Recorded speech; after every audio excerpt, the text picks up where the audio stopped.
Are you a new leader, either in a new company or maybe you've stepped up into a leadership role in your current company or where you currently work?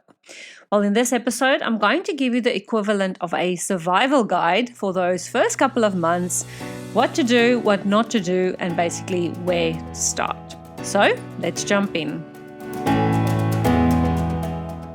Leading as a woman is tough, but leading as a woman of faith is next level. However, it doesn't have to be that way. God has called you into this leadership role because He says you are worthy. You are His child, and if He qualifies you, who in this world can unqualify you? You might suffer from imposter syndrome and believe you're not good enough, but God says you are good enough. Hi, I'm Rika, Whelan, Christian leader and workplace culture coach, and together we're going to navigate leadership with faith as our foundation. Let's get started. Grab your coffee or water, keep that notebook and pen handy, and let's jumpstart your leadership. It's one of the most exhilarating feelings to get your first leadership role. But at the same time, it's absolutely petrifying. I remember when I got that call to say I had gotten my dream job and also the biggest leadership role I'd ever had. I'd had some small leadership roles before, but I never led a team by myself as the manager, or as basically the line manager. And when I got that call afterwards, I just laid on my back on the floor and I was just thanking God, hands in the air. And I was so excited, but also at the same time, I was so scared. It was a relatively new team. They'd only been together for about 5 months when I got that job. But what scared me was I had these questions like, what if they don't like me? What if I don't get on well with them? What if they reject me? So, in a sense, I was feeling a bit insecure, I'd say. However, I knew I wasn't alone. I knew I was going to have a line manager. Actually, I had 2 line managers. And in particular, the one seemed very supportive. And in the end, he was very supportive. Both of them actually were. So I think, in that space where I was feeling quite alone, or how am I going to navigate this new position? One of those things that I immediately recognized was that I was not going to be alone. There was a couple of things I've learned moving into that position, and I spent quite a lot of time reading up on leading a team for the first time because that's just who I am. I like to go and do a lot of research or listen to lots of podcasts before I jump into something. And being that new boss, in quotation marks, that new boss, because I had my experiences with good and bad bosses, and I just didn't want to replicate some of that. Or I did actually sometimes want to replicate some of the things I had learned. And so I can't take full credit for some of the things that I'm going to share with you here today, because I did read it through. Some of these things came through research and then actually my own practice in practicing those things. But I also spoke to a lot of people, a lot of leaders, and I also had really good role models. So I'm going to share 10 things with you, and I'd really like to suggest that you get a notebook and pen handy. Not all of this information, like everything that I'm sharing, is on the show notes. The 10 things that I share is in short on the show notes, but I'm going to expand on each one. And it's here that I think you need to take some notes, especially if you're a new leader. Learn from others, learn the mistakes from others. And yes, you will make your own mistakes. That's important as well. But if you can learn from others like myself what to do, it just sets you up for success even better. So the first thing that I would suggest for you as a new leader is self-reflection. Think about your previous leaders that you've had. Think about those leaders. Identify some of their best qualities, things that you thought made them a good leader. And then on the opposite end, identify some of those less desirable qualities that made them, in your opinion, a bad leader. So this is going to be very important because when you are in your leadership role, what's going to drive you and things that you do are going to be your perceptions and your role models that you've had in the past, whether they were good or bad role models. And so I want you to go and write down those qualities and then go and have a look at them. Which of those qualities are you going to pursue as a leader? So that's the first thing you're going to do. Then you are going to go and write some additional qualities that you would like to pursue as a leader. So let's say, for example, you didn't write on your piece of paper integrity. All good leaders have integrity, but let's just say, for example, you did not write integrity down as one of those good qualities or those less desirable qualities. It is obviously a good quality, but let's say you want to pursue having integrity. Okay, so then you're going to write additionally, I want to pursue having integrity. And so what you then need to do is you're going to keep those things very close to your heart. You're going to go and find out, okay, who do I need to go and speak to learn more about integrity? Who can I listen to on a podcast? Who can I watch on YouTube? Who can I speak to about having integrity? Having integrity basically means doing the right thing all the time, whether somebody's looking or not. And that includes ethical decisions that you are going to have to make in your position. So, as a woman of faith, it means that your ethical decisions are also going to be biblical. You are not going to go against what your values and beliefs are as a Christian and as a woman of faith. So, you need to go and write those things down and say, and you can even go as far as saying, okay, I am never going to do this. So you're first going to write what are your good qualities going to be that you're going to pursue, but you're also going to make a commitment to never do certain things. So I commit to never being untruthful, or I commit to never being unethical, or what that might look like. So that's going to be important, because when you do your annual or your yearly reflection, you can actually go back to that and say, well, did I actually stick to what I said I was going to stick to? And if I didn't, what do I need to do about it? So you have written them down, you've gone and sought some training, you've gone and listened to a podcast, you've gone and watched a YouTube video, you maybe went for some professional development, maybe you want to learn how to be assertive. Maybe you want to learn how to specifically be a transformational leader. Then you are going to go and seek a professional development on being a transformational leader.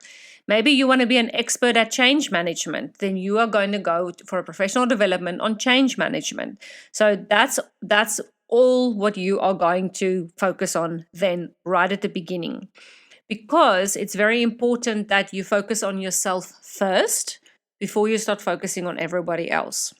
So while you are focusing on yourself and being a good leader, what you're going to do during that time is you're going to connect with your team first. So this is number 2. Number 1 was self-reflection. 2 is connect with your team first. And John Maxwell has a fantastic book called The 5 Levels of Leadership.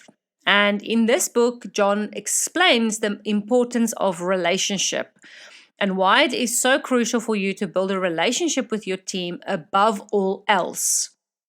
Your team, you're the new person in that team, right? And your team first needs to learn to trust you. They first need to learn that you are an okay person to follow. You know what you're talking about. You didn't just get this job because you knew someone or had connections or because of nepotism or because of this or because of that. They need to see and learn that you got that job because you're the best qualified for that job, because somebody saw the value in you, the potential in you to give you that job. You've got the knowledge and you've got the experience to do that job. And it is so normal for them to have those questions. Think about yourself when you got a new boss. It is okay for them to have those questions. But when you build those relationships with your team, they get to know you and they get to realize that, yeah, she's actually an okay person. I think I might want to follow her. I think I might actually want to listen to her. Please, please, please don't out of the gate be forceful, be authoritative or authoritarian with your team. Lay down the law and say it's my way or the highway. That is the quickest you're going to lose your team. That's the quickest you're going to see defense mechanisms go up. They're going to put their walls up and you're not going to get anything right with them. I'm not saying be buddy-buddy with them. There's a difference. And I'm not saying go out for drinks with them to the bar. Completely not what I'm saying. I wouldn't recommend that anyway at any point in time, but I know from my conversation with Sarah Rusbach, if you haven't listened to that conversation, it is episode number 74, that it can be quite the norm to go out for drinks with your teammates. But there's a very big boundary that's crossed into that between personal and professional. So that's not what I'm suggesting. Please hear me right. All I'm suggesting is when you come in, build relationship with your team. Sit down with them one-on-one. Sit with each department, for example. Let's say you've got small teams of 4 or 5 or 10. Sit down with the whole team. Hear about the team. Hear what are their struggles. Hear what are they doing well. And then sit down with all of the individuals. Yes, it's going to be time consuming. I get it. It might take you a month. It might even take you 2 months to build that relationship or to sit down with every single individual. If you're a company that's got 700 employees and you're the CEO of that company, it's impossible. Then you're going to have to find a way where you can speak to heads of departments or speak to the leadership team, but you need to start building relationship with your people. Okay. And if you've got 700 employees or, a big team that you can't sit with everyone, find a way. Invite them all to a social event during work time, not after work, during work time, where you can mingle with them, where they can come and introduce themselves. And you can say the aim of this social event is so that I can meet you and speak to you, and you can put a face to the name. I'm not just the CEO sitting in a fancy office on my fancy leather chair, whatever chair you're sitting on or desk. That's not the point. The point is I'm a human being and I care for my employees, because Richard Branson says if you care for your employees, they will care for your customers. So look after your employees first and foremost before you prioritize your customers. So that's what you're going to do for the first 2 or even 3 months, is just get to know your team. Now, some of you might have been appointed for a specific reason. So let's say I know of a leader that was appointed this year because the company was in trouble. The aim of that new leader, and especially when they had their interview, it was saying that you are coming to problem solve this issue and you are going to come and solve this issue for us. That is why we're appointing you. 12-month contract, come and solve this issue. And basically, if you do well, we'll keep you on. If you don't solve this problem, whatever, then you're out. Basically, we're going to get the new person in to come and solve the problem. And, yes, we might have opinions about the board of directors making that sort of a decision. That's fine. But so that leader might feel the pressure that, no, I don't have 3 months to build a relationship with my team. But just remember, when it comes to changes and making changes, before you can make changes, when it comes to change management, I will make sure that I do a separate episode when it comes to change management and how the stages of changes and how you can help your team through those changes. But the thing is, when you are going to take your team through changes or going to investigate, so let's say, this person is taking investigative role first and foremost because they need to solve the problem, right? To solve a problem, they need to first go and investigate what the problem is. Relationships is what's going to solve the problem, because if this person first built relationships with their team, this person, she will be able to solve that problem much quicker because she gets to know the people. She gets to know the people who are running the processes. It might not be the processes. It might actually be the people running the processes. That's the problem. So get to know your people first. Then number 3, don't make changes straight away. I've been preluding to this point. Don't make changes straight away. Observe. Make notes. Mention the things that you see to the leadership team. Get them to mention the things that they've noticed because they've been there before you. People see things. You are not the only person that sees. Yes, John Maxwell says leaders see before others see. But in this instance, you can't see before others see because you've not been there. But your leadership team have been there, and therefore they will have things to say, and so will your employees. So you can go in, and if you know that there's a change that needs to occur because the person who interviewed you said that there's a change that needs to occur, you first need to meet with your team and find out what is it in their opinion that needs to change. And they will give you 5 to 10 to even 20 different opinions on what needs to change. You will then need to go and investigate what is it actually that needs to change. And then from there, you will implement change management. But please do not change things straight away. This is the worst idea because people will basically, same story. They're going to just get defensive, and that people, remember, people don't like change. It's a fact. We don't like change.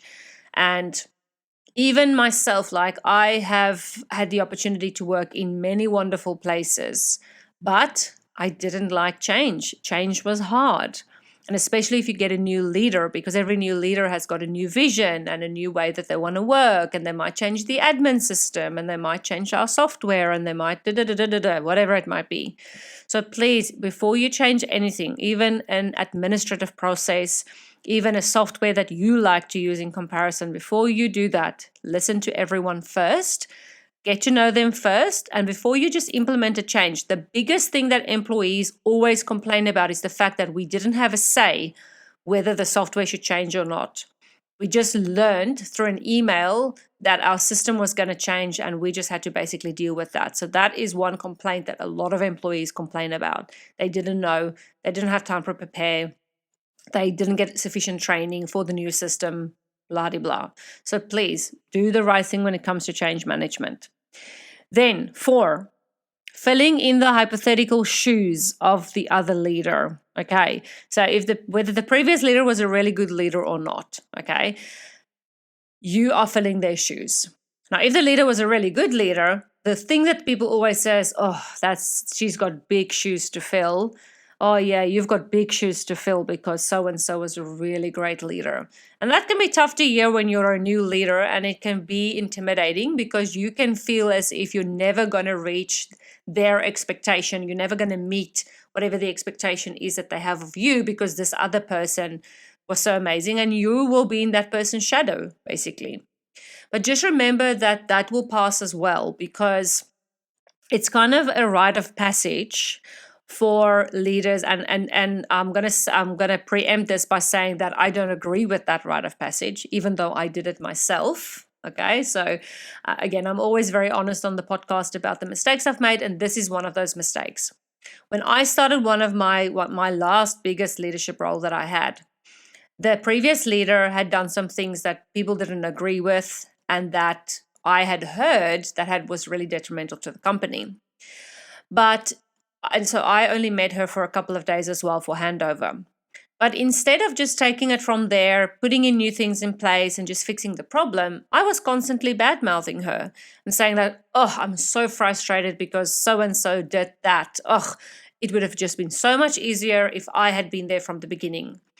Or, I would just make silly little comments like that, not actually realizing that I am constantly putting this person down.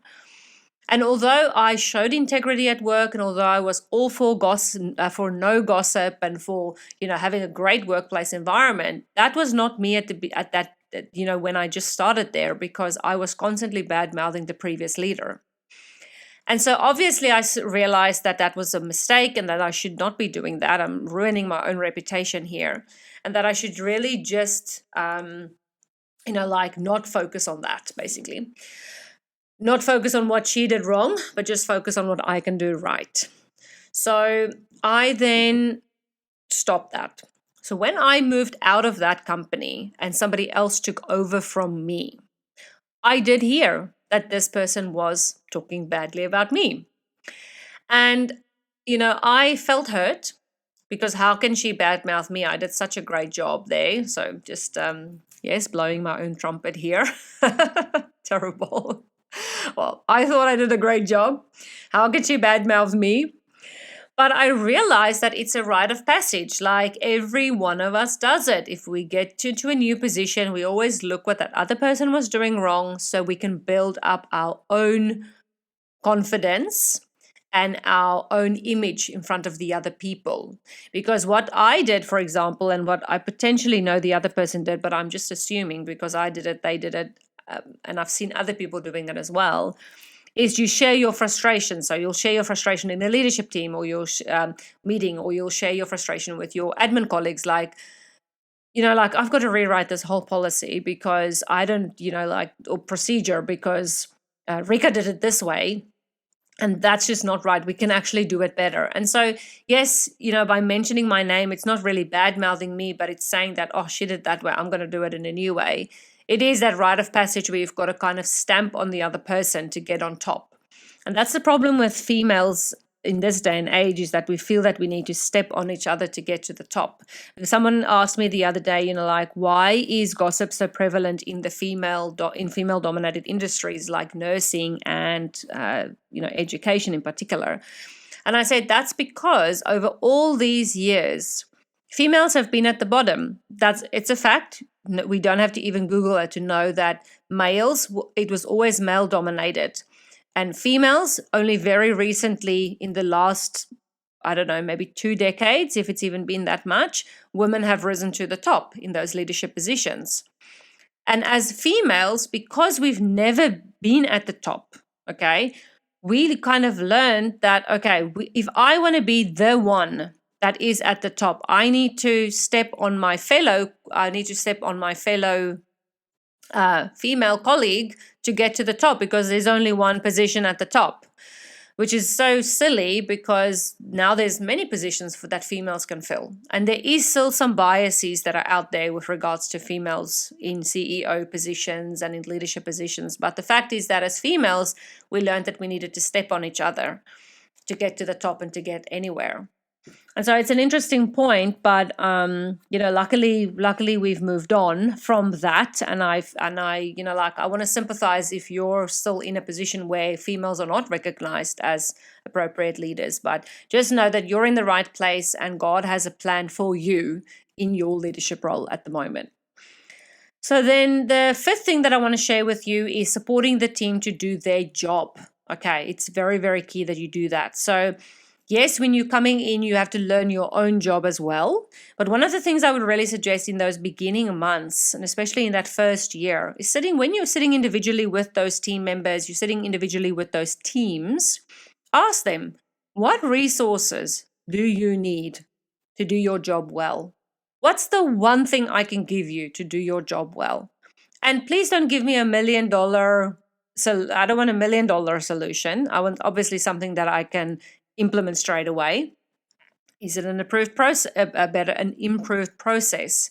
Is it a better software program? Is it this? Is it that? What is it? You tell me what is it that I can do to make your job easier. And yes, not all jobs are easy. You kind of get what I mean. It's not about just cruising along in your day and just like quiet quitting, like doing the minimum. That's not what it's about. It's about something that's tricky, that can be more efficient or more productive. Your team can actually be more productive because they've got this new system that's automated, or because of this or because of that, whatever the thing might be. Your team members will actually know. And just remember, as a leader, it's not up to you to solve all the problems. You don't have all the answers, but guess who does? Your team and your leadership team. They already know, but some of them are too scared to speak up because it's not their position. And they've worked for bosses who the boss is the boss and nobody else has a say. So don't be that person. Be open to your team to give you the solutions. Don't you always be the problem solver. Let your team solve the problem. Okay. And then number 6 is vision. So, I alluded to John Maxwell saying, like leaders see before others see, but what you really need to do is you need to bring and drive the vision. So 2 things here that I want to say is, as a leader, you need your own leader vision. Like, what do you want to bring to the company? And it is very similar to what we did there in that self-reflection. But what's a little bit different here is that where do you want to lead the company? Where do you want to see the company in 12 months? What's your role in leading the company there in 12 months? So that is a little bit different from what you did in the self-reflection. Then what you can do is you can have your team come up with a vision as well, because if they come up with a vision, they take ownership over it. So every year at the beginning of the year in January, my team would sit together and we would come up with a vision for the year. I nearly never suggested anything. Maybe I would make some changes to some words, but I let them do it all because I wanted them to take ownership of that vision, so that next year we can go over that vision and say, did we actually meet this vision, or do we need to keep this vision for another year? And then number 7, what I want to share and what's very important is leading yourself well. Do not expect things of your team that you are not willing to do yourself. For example, putting boundaries in place. Put very good boundaries in place with yourself. As a new leader, you want to spend 80 hours per week on your new job. On your contract, it says you work 40 hours a week. Yes, as a new leader, you will spend more hours, but please put in healthy boundaries so that you don't burn yourself out quicker. You shouldn't burn out yourself at all, to be honest. But we all do need to take a break at some point in time, and that's not necessarily burnout. But the thing is, if you are looking for trouble, you're not going to set boundaries. So set those boundaries, lead yourself well, and make sure that you are setting a really good example to your team. Because if you lead yourself well, you are a good role model to them about how it looks to lead yourself well. And if you are not willing to do something that you are expecting your team to do, then you should be questioning that, or you shouldn't be expecting that of your team at all. And then number 8 is getting a mentor. So it's very, very important that whether it's somebody in your company, whether it's like somebody out of work, whether it's somebody that you're actually employing, like a consultant, but you need to get a mentor. It's going to be crucial for you. Somebody that you can bounce ideas off. Ideally, it's a line manager, somebody that you can bounce ideas off, somebody that where you can go and share when you're feeling frustrated, because you need a safe space where you can go and talk to someone. And yes, your team are going to frustrate you. Yes, there are going to be 1 or 2 individuals that are going to really just frustrate you. Believe me, that's going to happen. Okay, but you need a safe space where you can go and talk about it, because you cannot talk to your leadership team about it, depending on if it's performance-wise or not. You cannot go and, talk about it in the lunchroom or at the water cooler. No, you need a safe space to talk about those things. So get a mentor, get somebody who can give you advice that's a phone call or a text message away or a door knock away, because that is going to be crucial for your new leadership role to guide you through those difficult times. And then number 9 is remember that you're allowed to make mistakes. Please remember you're allowed to make mistakes, okay? When you make mistakes, apologize. Recognize and acknowledge that you've made a mistake, and let your team know that you've made a mistake, that you're a human being who makes mistakes as well, and that you take those mistakes gracefully, and that you put in a solution afterwards. Because if they can know that they're allowed to make mistakes, they're gonna use those mistakes as opportunities to grow. Whereas if you blast them or scold them or reprimand them every single time when they've made a mistake, they're going to know that mistakes are not allowable, and they're going to be secretive about their mistakes. And that's what we don't want. We don't want them to become secretive over their mistakes. We don't want them to lie about their mistakes. We want them to be open and honest with us about the mistakes that they've made. But if you are open and honest about the mistakes that you've made, they're going to be open and honest about the mistakes that they've made. And then the final thing I want to share with you, number 10, is confidentiality.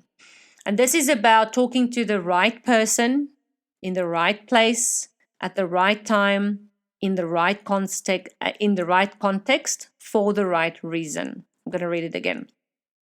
It's talking to the right person in the right place at the right time in the right context for the right reason.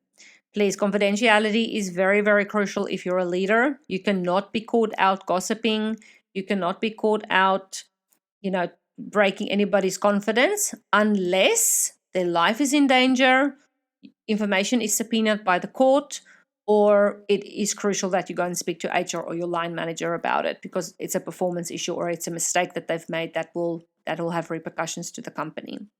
Confidentiality is so, so, so crucial, because your team will not trust you if they know that you break their confidence. If there's information that you do need to share, be open and honest with your team member and say, "Thank you very much for sharing that with me. I know that this was a confidential conversation.